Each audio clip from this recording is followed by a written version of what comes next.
नमस्कार. फेडरल बँकेची एक नवीन जाहिरात नुकतीच प्रसिद्ध झाली. तर त्या जाहिराती संदर्भात हा संपूर्ण व्हिडिओ आहे. व्यवस्थित पद्धतीने व्हिडिओ बघा आणि कुणी फॉर्म भरावा, एक्झाम पॅटर्न कसा असेल, लास्ट डेट ऑफ ऍप्लिकेशन काय आहे, एक्झाम फीस किती आहे, एक्झाम कुठे असेल, या सगळ्या गोष्टींची इत्यंभूत माहिती या व्हिडिओच्या माध्यमातून तुम्हाला मिळणार आहे. त्यामुळे व्हिडिओ शेवटपर्यंत बघा. फेडरल बँक तशी one of the leading private sector bank आहे. ही काही सरकारी बँक नाही, पण या बँकेचं ज्या पद्धतीने वर्किंग आहे, कल्चर आहे, तर त्या अनुषंगाने हा व्हिडिओ बनवलाय. सोबत असं असतं की बरेच विद्यार्थी दरवर्षी तयारी करतात. प्रत्येकाला दरवर्षी जॉब मिळतोच असं नाही. कधी कधी एखाद्या विद्यार्थ्याला 2-2, 3-3 वर्षही लागून जातात.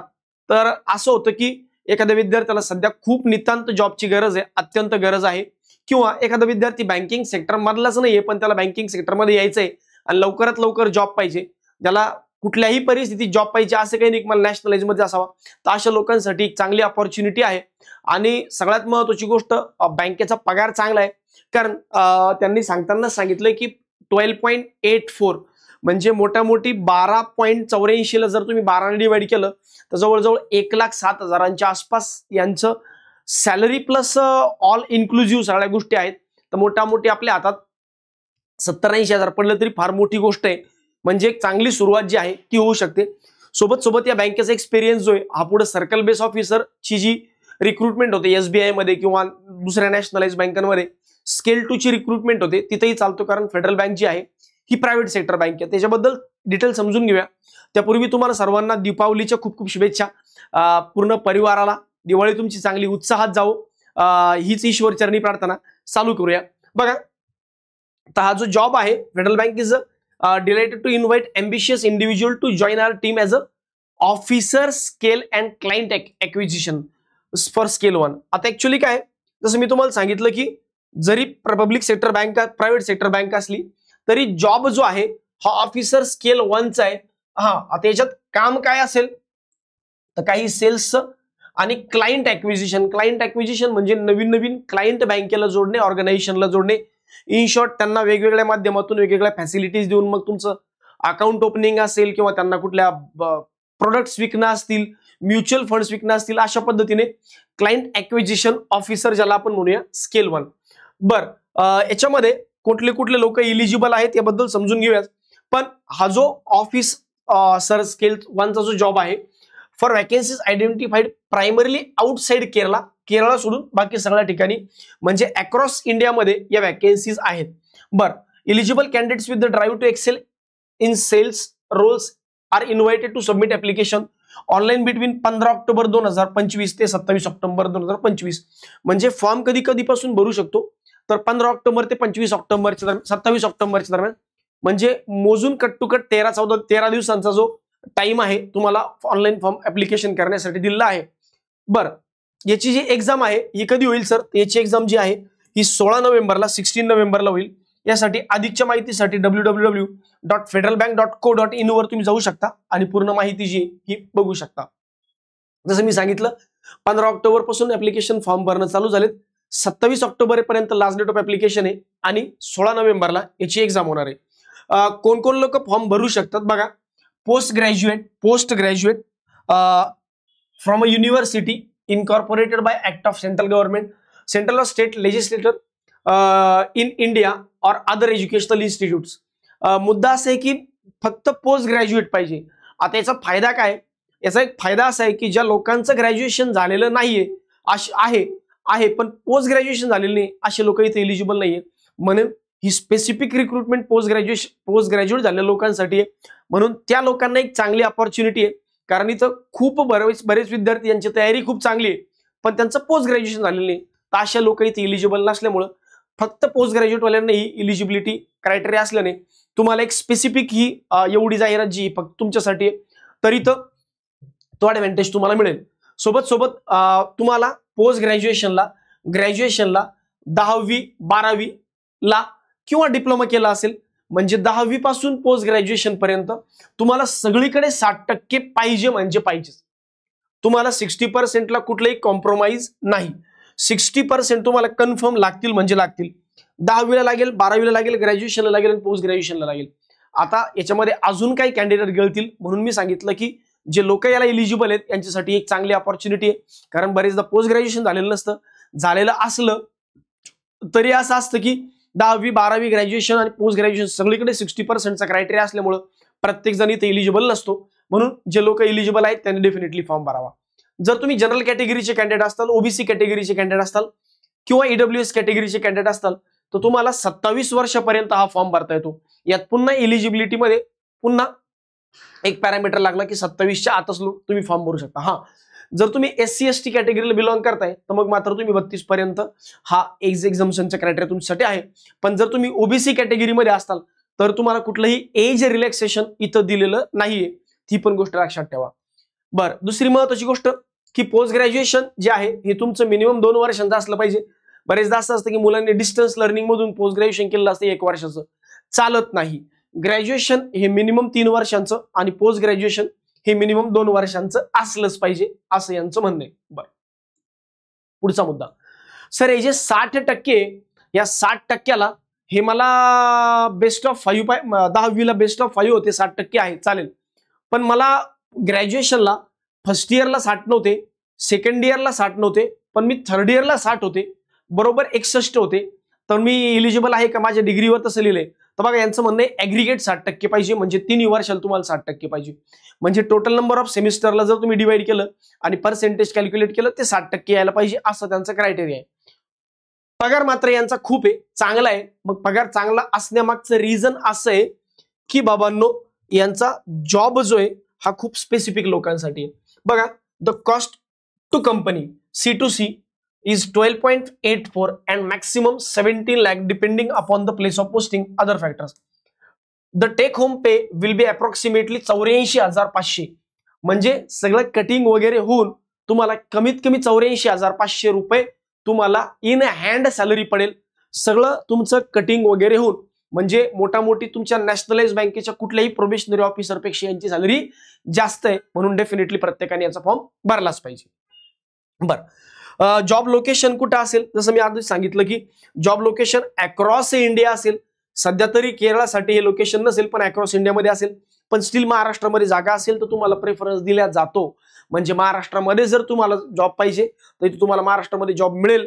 जर जागा असतील तर, हा नसतील तर मग डेफिनेटली बाहेर टाकलं जाईल. पण तुम्ही अक्रॉस इंडियामध्ये कुठेही जॉब करण्याची तयारी असू द्या. तुमचं सिलेक्शन झाल्यानंतर हा जॉब परमनंट आहे का? हो, हा जॉब परमनंट आहे. फक्त जसं नॅशनलाइज बँकांमध्ये प्रोबेशन पिरियड असतो तसं यांचाही 2 वर्षांचा प्रोबेशन पिरियड आहे. हा कुठल्याही ऑर्गनायझेशनचा असतो, पार तुम्ही IAS IPS झाला तरी तुम्हाला प्रोबेशन पिरियड असणार म्हणजे असणारच आहे. बरं, हे ठीक आहे सर. सिलेक्शन प्रोसेस कशी असेल? बघा, सिलेक्शन प्रोसेसमध्ये पहिल्यांदा असेल ऑनलाईन टेस्ट, त्यानंतर असेल ग्रुप डिस्कशन आणि त्यानंतर पर्सनल इंटरव्ह्यू. या पद्धतीने प्रोसेस असेल तुमची फायनल सिलेक्शनची. म्हणजे पहिल्यांदा एक्झाम होईल, त्यानंतर ग्रुप डिस्कशन होईल आणि त्यानंतर इंटरव्ह्यू होईल, पर्सनल इंटरव्ह्यू ज्याला आपण म्हणतो PI. अशा पद्धतीने जी प्रोसेस आहे त्या पद्धतीने असेल. तुम्ही एक्झाम पास झाला तर तुम्ही GD जाताल, GD पास झाला तर तुम्ही इंटरव्ह्यूला जाताल आणि इंटरव्ह्यू पास झाला तुमचं सिलेक्शन होईल. आणि ही एलिमिनेटरी प्रोसेस आहे. जसं तुम्ही जर एक्झाम मध्ये पास झाला तुम्ही पुढे जाणारच नाही. जीडी मध्ये एक्झाम मध्ये फेल झालात पुढे जायला स्कोप नाही. तसं GD मध्ये फेल झालात तर पर्सनल इंटरव्ह्यू तुमचा घेतला जाणार नाही. ही गोष्ट एकदम क्लिअर आहे. बरं, आता हा जो एक्झाम जो आहे सर, एक्झाम पॅटर्न हा नेमका कसा असेल? बघा, एक्झाम पॅटर्न समजून घेऊया की एक्झाम पॅटर्न नेमका कसा असेल. तर बघा, एक्झाम पॅटर्न असा आहे, इंग्लिश किंवा व्हर्बल ॲबिलिटी ज्याला आपण म्हणतो 20 question 20 mark, logical reasoning 20 question 20 mark, quant numerical ability 20 question 20 mark, current affairs किंवा banking awareness 20 question 15 question 15 mark, आणि कम्प्युटर आणि डिजिटल बँकिंग 15 क्वेश्चन 15 मार्क. तर अशा पद्धतीने हा एक पेपर जो आहे 100 क्वेश्चन 100 मार्क. आणि सेल्स ऍप्टिट्यूड, सर या सेल्स ऍप्टिट्यूड मध्ये काय असतं? बेसिक क्वेश्चन असतात की सिच्युएशनल बेस्ड क्वेश्चन असतात आणि याच्यामध्ये कुठलीही सेक्शनल कट ऑफ नाहीये. त्यामुळे ओव्हरऑल मार्क आहे 100 क्वेश्चन 100 मार्क आणि यासाठी 75 मिनिटांचा वेळ आहे. ही एक्झाम 16 नोव्हेंबरला होईल. Online test will be followed by psychometric question for maximum duration of 15 minutes. ही परीक्षा संपली की लगेच एक सायकोमेट्रिक टेस्ट होईल आणि सायकोमेट्रिक टेस्टच्या माध्यमातून तुमची मानसिकता चेक करून घेतल्या ते. तर ती पण पेपर एकदम चिल्लर असतो, त्याच्या सेक्शनल कट ऑफ सुद्धा नाहीये. बरं, ही एक्झाम कुठं असेल? तर बघा, ही एक्झाम तुम्ही कुठं कुठे देऊ शकता? महाराष्ट्रामध्ये कोल्हापूर, मुंबई, नागपूर, नवी मुंबई, पुणे आणि सोलापूर एवढ्या सेंटरवर तुम्ही देऊ शकता. मे बी उद्या जर नंबर ऑफ ऍप्लिकेशन संभाजीनगर म्हणून खूप जास्त आले तर मे बी संभाजीनगर हे सेंटर पण पुढे भविष्यामध्ये येऊ शकतं, पण सध्या तरी एवढे नंबर ऑफ सेंटर्स आहेत. बाकी यासाठी जी ऍप्लिकेशनची प्रोसेस आहे ती कशी आहे, पहिल्यांदा तुम्ही फॉर्म भरायचा आहे, फॉर्म भरल्यानंतर पेमेंट करायचंय. जर तुम्ही जनरल आणि ओबीसी कॅटेगरीला बिलॉंग करताय तुम्हाला 800 रुपये फीस आहे. जनरल, ओबीसी, ईडब्ल्यूएस 800 रुपये फीस आहे. पण जर तुम्ही SC ST कॅटेगरीला बिलॉंग करताय तर मग तुम्हाला 160 रुपये फीस आहे. 18% GST वेगळा लागेल. The application page is integrated with payment gateway, हे तर नॉर्मल गोष्ट आहे.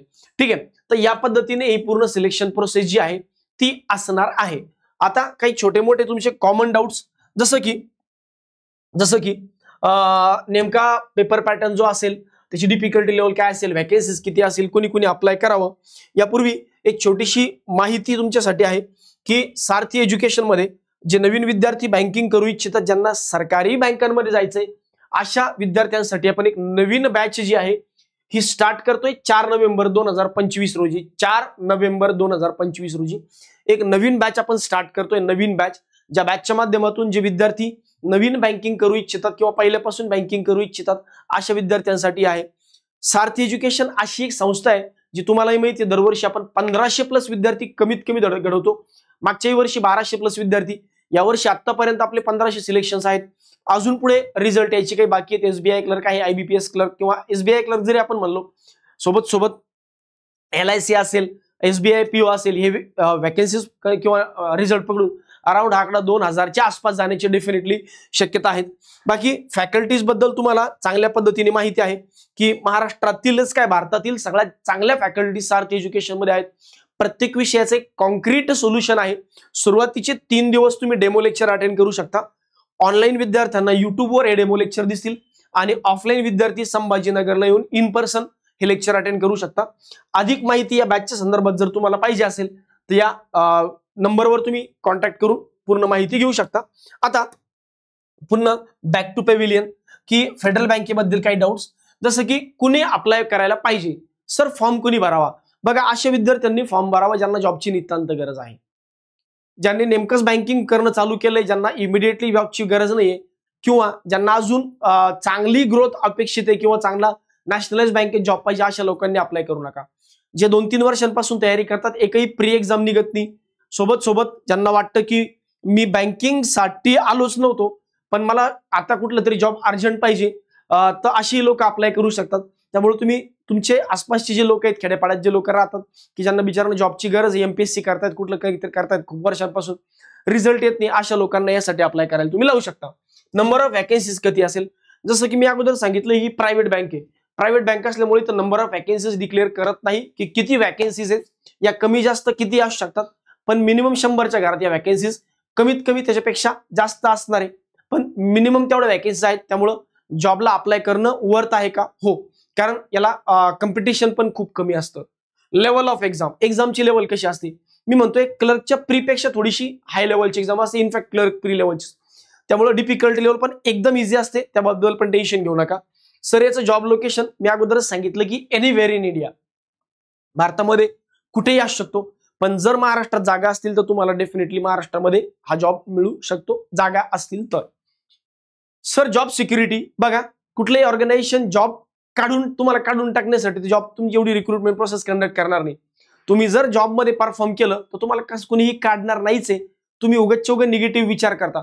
हा, तुम्ही कामच करत नाही तर कुठलंही ऑर्गनायझेशन तुम्हाला काढणार नाही, पण सोडण्यासाठी मजबूर करेल. पण जर तुम्ही जॉब चांगला करताय, तुम्ही चांगला बिझनेस देताय, ऑर्गनायझेशनची ग्रोथ करून देताय, तर डेफिनेटली जॉब सिक्युरिटी 100% आहे.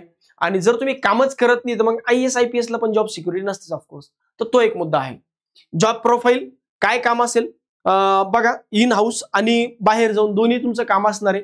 म्हणजे बँकेत पण तुम्हाला काम करायचंय, ऑफिसर कॅडरचं तेही तुमचं काम आहे, सेल्स करणं हे पण तुमचं काम आहे, क्लायंट ॲक्विजिशन तुमचं काम आहे. ते ओव्हरऑल काम जे आहे हे तुम्हाला कुठल्याही बँकेमध्ये करावं लागतं, जे इतर नॅशनलाइज बँकांमध्ये सेम काम तुम्हाला इथे करावं लागेल किंवा करायचंय. ठीक आहे, तर अशा पद्धतीने ही पूर्ण रिक्रुटमेंट प्रोसेस आहे.